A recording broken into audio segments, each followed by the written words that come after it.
নমস্কাৰ বাইদেউসকল, আপোনালোক সকলোকে মই মোৰ ইউটিউব চেনেল নলিনীকান্ত ডেকালৈ স্বাগতম জনাইছোঁ। বাইদেউসকল, আপোনালোকে এটা কথা মন কৰিছেনে যে কি আমাৰ চৰকাৰী বিদ্যালয়ৰ যিবিলাক চৰকাৰী বিদ্যালয় আছে, বিদ্যালয়বিলাকত এডমিশ্যনৰ সংখ্যাও কমি গৈ আছে বা ৰিজাল্টো আগতকৈ কিছু পৰিমাণে বেয়া হৈ গৈ আছে, দুই এখনক বাদ দি। আৰু অসম চৰকাৰে এই কথাটো বিশেষভাৱে গুৰুত্ব প্ৰদান কৰি এটি নতুন মডেল অৰ্থাৎ নতুন আৰ্হিৰে এই চৰকাৰী বিদ্যালয়বিলাক গঢ়ি তুলিবৰ কাৰণে প্ৰচেষ্টা গ্ৰহণ কৰিছে। আৰু ইতিমধ্যে অসম চৰকাৰৰ শিক্ষা বিভাগৰ উচ্চ পদস্থ তিনিজন বিষয়াই এক সৰজমিন তদন্ত চলাই আছে। আমাৰ কাৰণে এইটো ভাল খবৰ। আমি আশা কৰোঁ তেওঁলোকে যি সৰজমিন তদন্ত চলাইছে সেই সৰজমিন তদন্তত তেওঁলোক সফল হওক আৰু সফল হৈ চৰকাৰী বিদ্যালয়ৰ মানদণ্ড উন্নত কৰিবৰ কাৰণে এটি অতি গুৰুত্বপূৰ্ণ পদক্ষেপ বা গুৰুত্বপূৰ্ণ সিদ্ধান্ত বা গুৰুত্বপূৰ্ণ পৰিকল্পনা গ্ৰহণ কৰক। আৰু এই কোনেনো এই সৰজমিন তদন্ত চলাইছে বা সৰজমিন তদন্তটো কেনেকৈ চলোৱা হৈছে, কাৰ আৰ্হিত চলোৱা হৈছে, কিমান দিনলৈকে চলাব, কেতিয়ালৈকে ৰিপৰ্ট আহিব বা গোটেইখিনি কথা আজি এই ভিডিঅ'টোৰ জৰিয়তে ক'বৰ কাৰণে চেষ্টা কৰিম। আশা কৰোঁ আপোনালোকে ভিডিঅ'টো শেষলৈকে চাব। এই ভিডিঅ'টো অকল প্ৰাথমিক বিদ্যালয়, অকল মাধ্যমিক বিদ্যালয়, অকল হায়াৰ ছেকেণ্ডাৰী বিদ্যালয় বা উচ্চতৰ মাধ্যমিক বিদ্যালয়ৰ কাৰণে গ্ৰহণযোগ্য বুলি নহয়, সকলোৰে কাৰণে গ্ৰহণযোগ্য হ'ব। শিক্ষক, ছাত্ৰ ছাত্ৰী, অভিভাৱক, সমাজ সকলোৰে কাৰণে গুৰুত্বপূৰ্ণ হ'ব। যদি এই তেওঁলোকে কৰিব বিচৰা কথাখিনি যদি ছাকচেছ হয়, তেতিয়াহ'লে বেলেগ বেলেগ ৰাজ্যৰ দৰে বা অন্ধ্ৰপ্ৰদেশ আদি কেৰেলা আদি ৰাজ্যৰ দৰে অসমৰ এই শিক্ষাখণ্ডই কি কৰিব পাৰিব, দুপে দুপে আগবাঢ়ি যাবৰ কাৰণে পাৰিব। তেনেহ'লে আহক সেই গোটেইখিনি কথা বহলাই আলোচনা কৰিবৰ কাৰণে চেষ্টা কৰোঁ। সকল, এই যে শিক্ষাখণ্ডত পৰিৱৰ্তন আনিবৰ কাৰণে সিদ্ধান্ত গ্ৰহণ কৰা হৈছে, তাক লৈ পেপাৰত এটি বাতৰি ওলাইছে আৰু এই পেপাৰ কাটিংটো আপোনালোকে চাওক। ইয়াতে কি কৈছে, 22 অক্টোবৰ তাৰিখে প্ৰকাশ পোৱা এইটো বাতৰি। শিক্ষাৰ ক্ষেত্ৰত অন্ধ্ৰপ্ৰদেশৰ মডেল অনুসৰণ কৰাৰ বাবে আগবাঢ়িছে ৰাজ্যৰ শিক্ষা বিভাগ। অৰ্থাৎ অন্ধ্ৰপ্ৰদেশ চৰকাৰে তেওঁলোকৰ নিজৰ যিবিলাক চৰকাৰী বিদ্যালয় আছে, চৰকাৰী বিদ্যালয়বিলাকৰ উন্নতিৰ কাৰণে বা চৰকাৰী বিদ্যালয়বিলাকৰ আগবঢ়াই নিবৰ কাৰণে এটি কি প্ৰদান কৰিছে, কিছুমান ব্যৱস্থা গ্ৰহণ কৰিছে, কিছুমান মডেল বনাইছিল আৰু সেই মডেল আমাৰ অসম চৰকাৰে আদৰি আনিবৰ কাৰণে বা সেই মডেলৰ ওপৰত অসম চৰকাৰে কাম কৰিবৰ কাৰণে সিদ্ধান্ত গ্ৰহণ কৰিছে। তাই এতিয়া কথাখিনি চাওক, পিছৰ কথাখিনি ইয়াতে কি কৈছে, অন্ধ্ৰপ্ৰদেশক অনুসৰণ কৰি গঢ়িব অসমৰ শিক্ষা, অধ্যয়নত ব্যস্ত 3 শীৰ্ষ বিষয়া। অৰ্থাৎ অসমৰ 3জন শীৰ্ষ বিষয়া অধ্যয়নত ব্যস্ত বুলি কৈছে। বাতৰিটো চাওক আপোনালোকে। শিক্ষাখণ্ডৰ উন্নয়নৰ বাবে চৰকাৰে বিগত সময়ছোৱাত নানা পদক্ষেপ গ্ৰহণ কৰি আহিছে যদিও চৰকাৰী বিদ্যালয়ৰ প্ৰতি আকৰ্ষিত কৰিব পৰা নাই ছাত্ৰ ছাত্ৰীক। এইটো সঁচা কথা, চৰকাৰী বিদ্যালয়ত এতিয়ালৈকে ছাত্ৰ ছাত্ৰীৰ আকৰ্ষণটো কম। অৰ্থাৎ তাৰ পৰিৱৰ্তে এই বেচৰকাৰী বিদ্যালয়ত ছাত্ৰ ছাত্ৰীৰ আকৰ্ষণটো বেছি। বেচৰকাৰী বিদ্যালয়ৰ ছাত্ৰ ছাত্ৰীৰ এই পৰিমাণ বেছি, শিক্ষকৰ দৰমহা কিন্তু কম। তথাপিও তাত ছাত্ৰ ছাত্ৰীয়ে বেছি পৰিমাণে কি কৰে, এডমিশ্যন লয় আৰু শিক্ষকৰ দৰমহা কম হ'লেও সেই ঠাইবিলাকত ৰিজাল্ট ভাল হয়। বিশেষকৈ প্ৰথম মানৰ পৰা উচ্চতৰ মাধ্যমিক পৰ্যায়লৈ থকা ৰাজ্যৰ চৰকাৰী বিদ্যালয়সমূহত শিক্ষাৰ্থীৰ সংখ্যা তেনেই সীমিত। আমাৰ বহু বিদ্যালয় ছাত্ৰ ছাত্ৰী নোহোৱা কাৰণে বৰ্তমান বন্ধ কৰি দিবলগীয়া সৃষ্টি হৈছে। বহুতো বিদ্যালয় এমালগেমেশ্যন কৰা হৈছে।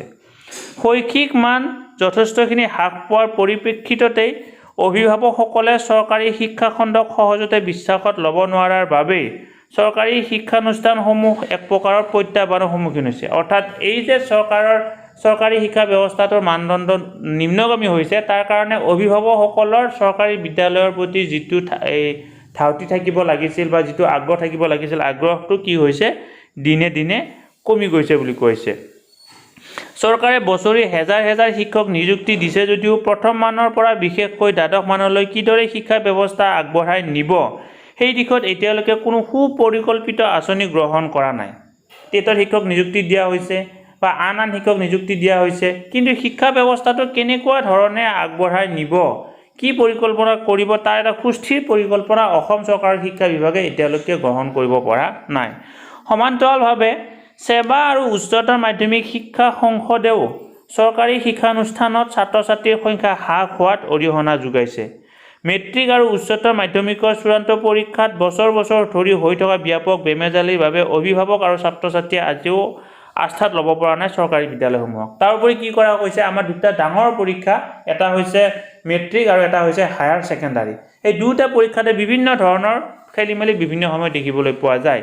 বিভিন্ন সময়ত পেপাৰ লিককে আদি কৰি বিভিন্ন ধৰণৰ পৰীক্ষা বৰ্জনক বাতিলকে আদি কৰি বিভিন্ন ধৰণৰ অৱস্থা দেখিবলৈ পোৱা যায়। তাৰোপৰি এইবাৰ কৰোণাৰ সময়ত CBSE যেনেধৰণে ৰিজাল্ট দিলে, কোনো অসুবিধা নোহোৱাকৈ ৰিজাল্ট দিলে, কিন্তু অসম চৰকাৰৰ শিক্ষা বিভাগে সেৱা আৰু হায়াৰ ছেকেণ্ডাৰী কাউন্সিলে তেনেকুৱা ধৰণে ৰিজাল্ট দিব পৰা নাই। তাৰ কাৰণে ছাত্ৰ ছাত্ৰীয়ে প্ৰাপ্ত যোগ্য নম্বৰতকৈ কম নম্বৰ পাইছে বুলি এটা দাবী উঠিছে বা এটা অভিযোগ উঠিছে। এইবিলাকৰ কাৰণতো অভিভাৱকে কি হৈছে, চৰকাৰী বিদ্যালয়ৰ প্ৰতি ধাউতিটো কমি আহিছে।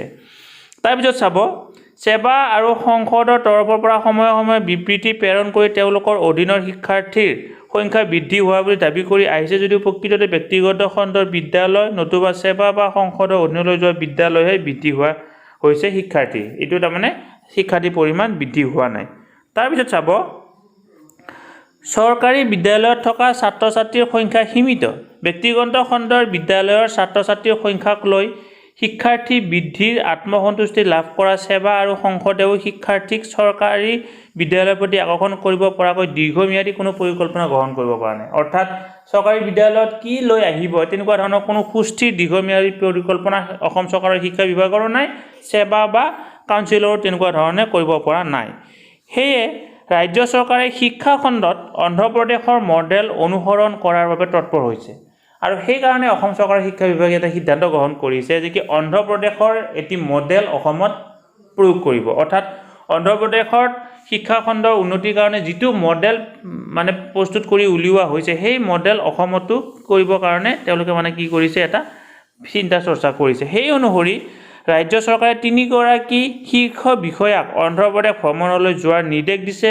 আৰু এই 3 গৰাকী শীৰ্ষ বিষয়া সম্প্ৰতি ৰাজ্যখনত উপস্থিত হৈ শিক্ষা খণ্ডত ব্যাপক সংস্কাৰ সম্ভৱ কৰি তোলাৰ প্ৰতিটো দিশ অধ্যয়ন কৰি আছে। আৰু তাৰ কাৰণে কি কৰিছে, অসম চৰকাৰৰ 3জন শীৰ্ষ বিষয়া, শিক্ষা বিভাগৰ লগত জড়িত শীৰ্ষ বিষয়াক অন্ধ্ৰপ্ৰদেশলৈকে পঠোৱা হৈছে।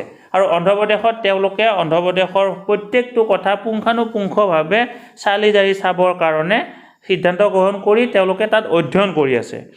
সৰ্বশিক্ষা অভিযান মিছনৰ সঞ্চালক ৰঞ্চি অপৰাঞ্জিক কৰাটী, প্ৰাথমিক শিক্ষা বিভাগৰ সঞ্চালক বিজয়া চৌধুৰী আৰু ৰাজ্যিক শিক্ষা গৱেষণা আৰু প্ৰশিক্ষণ পৰিষদ চমুকৈ SCERTৰ সঞ্চালকক লৈ 3জনীয়া দলটোৱে সম্প্ৰতি অন্ধ্ৰপ্ৰদেশৰ শিক্ষা ব্যৱস্থাৰ ওপৰত সৰজমিন অধ্যয়ন কৰি আছে। এই 3জন মানুহে অন্ধ্ৰপ্ৰদেশত গৈ অন্ধ্ৰপ্ৰদেশত কি কৰি আছে, এটা সৰজমিন তদন্ত চলাই আছে। এতিয়া প্ৰণিধানযোগ্য যে অন্ধ্ৰপ্ৰদেশৰ মুখ্যমন্ত্ৰী YS জগনমোহন ৰেড্ডীৰ চৰকাৰৰ দিনত ৰাজ্যখনৰ চৰকাৰী শিক্ষা ব্যৱস্থাই ব্যাপক সংস্কাৰ লাভ কৰিছে। তেওঁলোকৰ চৰকাৰী ব্যৱস্থা যথেষ্ট ভাল হৈছে। তেওঁলোকৰ চৰকাৰে নাডু নেডু, জগন্ন বিদ্যা কামুকা, আম্মা অদি আৰু জগনন বিদ্যা দেৱ শীৰ্ষক কাৰ্যসূচীৰে চৰকাৰী শিক্ষা খণ্ডৰ সংস্কাৰ সাধিবলৈ সক্ষম হৈছে। বিভিন্ন ধৰণৰ আমাৰ যেনেকৈ সৰ্বশিক্ষা বা তেনেকুৱা ধৰণৰ যিবোৰ কাৰ্যসূচী আছে, তেওঁলোকে নিজৰ ৰাজ্যৰ কাৰণে কিছুমান কাৰ্যসূচী লৈছে। সেইবিলাকৰ জৰিয়তে চৰকাৰী বিদ্যালয়ৰ ক্ষেত্ৰত তেওঁলোকে সফল হ'বৰ কাৰণে সক্ষম হৈছে। গতিকে ইয়াৰ ফলত চৰকাৰী শিক্ষা খণ্ডৰ প্ৰতি অভিভাৱক শিক্ষাৰ্থীৰ ধাউতি বৃদ্ধি হৈছে। আৰু বহু ৰাজ্যই অন্ধ্ৰপ্ৰদেশৰ শিক্ষাৰ মডেল গ্ৰহণ কৰিছে। অকল অসম বুলিয়ে নহয়, বহু ৰাজ্যই অন্ধ্ৰপ্ৰদেশৰ এই মডেলটো গ্ৰহণ কৰিছে। অসমৰ চৰকাৰী শিক্ষা খণ্ড কিদৰে পুনৰুজ্জীৱিত কৰিব পাৰি তাৰ ওপৰত জোৰ দি দিছপুৰে গ্ৰহণ কৰা সিদ্ধান্তই আগন্তুক দিনত শিক্ষা খণ্ডক কি ধৰণে প্ৰভাৱ পেলায় সেয়া সময়ে ক'ব। বাকী সময়ে যি কয় ক'ব। মুঠৰ ওপৰত 3জন শিক্ষাৰ লগত জড়িত বিষয়া অন্ধ্ৰপ্ৰদেশলৈকে গৈছে। তেওঁলোকে এতিয়া অধ্যয়ন কৰিছে কিদৰে অন্ধ্ৰপ্ৰদেশ চৰকাৰে তেওঁলোকৰ ৰাজ্যৰ শিক্ষা ব্যৱস্থাটো উন্নতি কৰিছে। আৰু তাৰ ওপৰত অধ্যয়ন কৰি সৰজমিন তদন্ত চলাই সেই কথাখিনি যদি অসমত সফলভাৱে ৰূপায়ণ কৰিব পাৰে, তেতিয়াহ'লে অসমৰ এই চৰকাৰী খণ্ডৰ শিক্ষায়ো নিশ্চয় কিছু ভাল ফল দেখুৱাবৰ কাৰণে সক্ষম হ'ব। ছাত্ৰ ছাত্ৰীৰ এডমিশ্যন বাঢ়িব, অভিভাৱকৰ চৰকাৰী বিদ্যালয়ৰ প্ৰতি কি হ'ব, আগ্ৰহ বাঢ়িব। গতিকে আমিও মনে প্ৰাণে হৃদয়েৰে আশা কৰোঁ আমি যাতে তেওঁলোক সফল হৈ আহক, অসমৰ চৰকাৰী খণ্ডৰ বিদ্যালয় দোপে দোপে আগবাঢ়ি যাওক। আশা কৰোঁ আপোনালোকেও তেনেকুৱা ধৰণে আশা কৰিব আৰু ইয়াৰ জৰিয়তে অসমৰ শিক্ষাখণ্ড ভাৰতবৰ্ষৰ শিক্ষাখণ্ডৰ ভিতৰত 1 নম্বৰ যাতে হ'ব পাৰে। ধন্যবাদ।